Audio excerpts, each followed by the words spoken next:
Good day, everyone. My name is Maria Kądzielska, and this is Poland Daily Culture. He used to be the member of Knesset for Israeli Labour Party, the Secretary General for Labour Party, and the Deputy Speaker of Knesset. He's one of the Israeli politicians who most often visits Poland. Ladies and gentlemen, meet Yehiel Bar. Hello, nice to meet you. Thank you for being with us. My pleasure. But before we start the interview, let's listen to part of his speech. As Jews, we have a notion called in Hebrew, hakarat hatov, meaning giving thanks and gratitude. And this is exactly why I came here today from Jerusalem. Mainly to thank you, those men and women sitting in the front row. I came to say thank you. To thank you to the known Polish righteous and to thank the countless unknown righteous, like the true heroes we give thanks to this evening.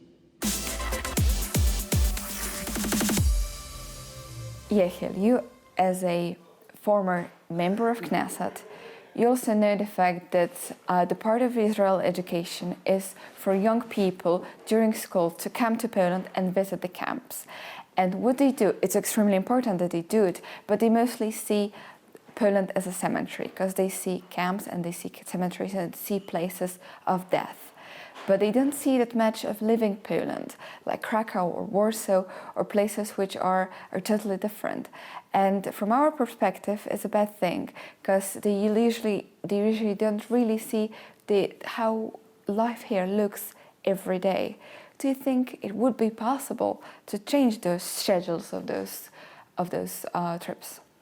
Yes, well, these trips, it's one thing, and it's a very important part of Jewish and Israel education. So we are trying to make every kid, a guy or a girl, in the 10th grade, 11th grade, and 12th grade, to come to Poland, to the concentration camps, and witness our history. As you said, the dark side of the history we have with Poland. It's very important. It will never change. We in Israel know that we're a nation that should protect ourselves, and sometimes we're always protect ourselves, and sometimes we have to show our youth why, what happened if we will not protect ourselves. So this is part of our legacy, and it will always be. However, I do think that in the recent years, more and more Israelis are coming to Poland, not only in the frame of these trips to the Majdanek and Auschwitz, but also come for vacation.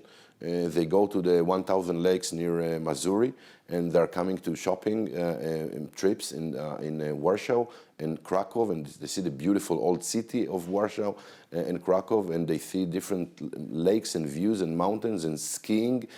I myself took my kids and wife to a vacation in the nature near Missouri, and it's beautiful. And I think that it's a trend that begins because, as you say, Maria, and you know it as a Pole, Poland is not just a concentration camp. It's much more than this. It's not only about remember the Holocaust. It will always be the most very important thing for us, but it's not just it. It has a lot to offer, art and culture and architecture. And I just had around now, visit a few places in the old city of Warsaw, and it's wonderful. And you have a very good culinary scene and a very good food. I am a big fan of pierogi, as you can see. So I do believe that Israelis are discovering Poland also as a tourist destination, another tourist destination in Europe. I think that 10 years ago or 15 years ago, it wasn't the case. So if Poland is Auschwitz, it's Majdanek, it's concentration camp. I think that it's changing. So we will leave, of course, these study tours to the concentration camps to our kids, and we will march in the March of Life every year, and this is one of the most amazing things and important things that we're doing. But I do believe that we should make a joint effort, both Israel and Polish government, to encourage tourism from Israel to Poland, also to see the other beautiful face of Poland, and you have a lot of beautiful things to offer here. I think it began You see more and more flights throughout the recent years from Poland to Israel and from Israel to Poland. And of course, I will use this opportunity to invite also the Polish people to come and visit Israel, the Holy Land, Jerusalem, Tel Aviv, Eilat. We have beautiful sites in Israel to offer. And we see, by the way, more and more Polish tourists in Israel in the last years. So I think it's a mutual effort and a mutual interest. And I hope that both Israelis and Polish will be able also to see the beautiful side of each nation and not just the dark history that we share together.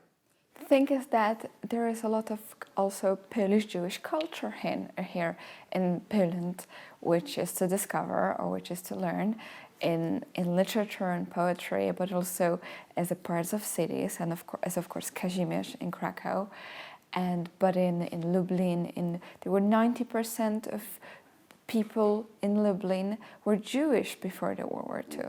And of course, great literature happened there.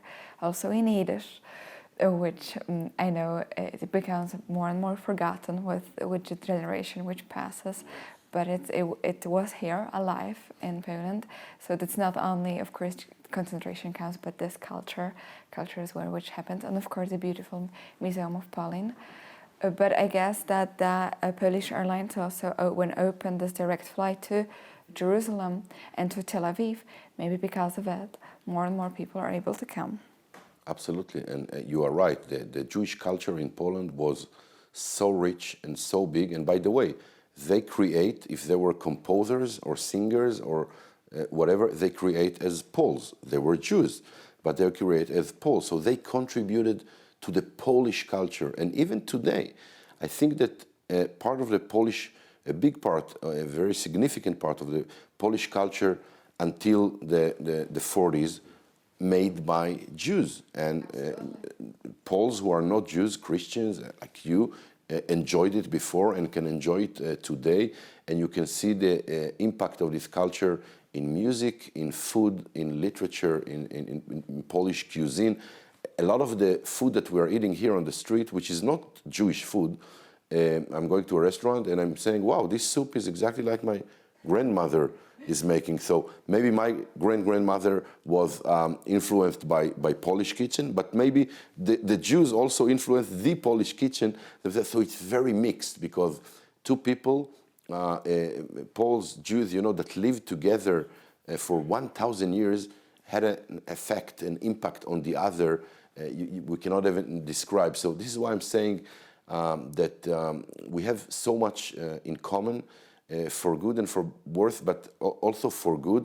And I think that this good we have to show also the Israelis and also the Polish. And I know that there is a lot of Polish people that may think the wrong things about Israel or Judaism, and I'm inviting them to visit Jerusalem, Haifa, Tel Aviv, to see the beautiful culture that we are having now in Israel. And in the same breath, I'm, of course, inviting the Israeli Jews and not Jews to come to Poland and see the Polish culture of today, which is amazing. For the last question, do you know words which are common, at least few, in Polish and in Hebrew right now? Words? Words, which are the same. Which you Really? might be, yes. You know them? For example, puch or balagan. Balagan is Polish? Absolutely. Well, balagan is the most, is the word. We just say balagan, but it's the same thing. Which is a mess. Mess, absolutely. Yeah, well, in Israel we're saying, oh, what a balagan on everything. We say the same thing. And we cover ourselves with a puch. Exactly, we do cover ourselves with the puch I didn't as well. know that it's a Polish word, puch. But okay, so what other words you have? Forgot the others, but those are those two, which so- are definitely in So in common. Israel, we're making a very good puch. You're welcome to try them. And definitely we're creating a lot of balagan all the time. I suppose. So for you, of course, balagan and puch are two things which we always and until today we share with Jews. Hopefully we'll all remember it. And thank you for watching Poland Daily Culture.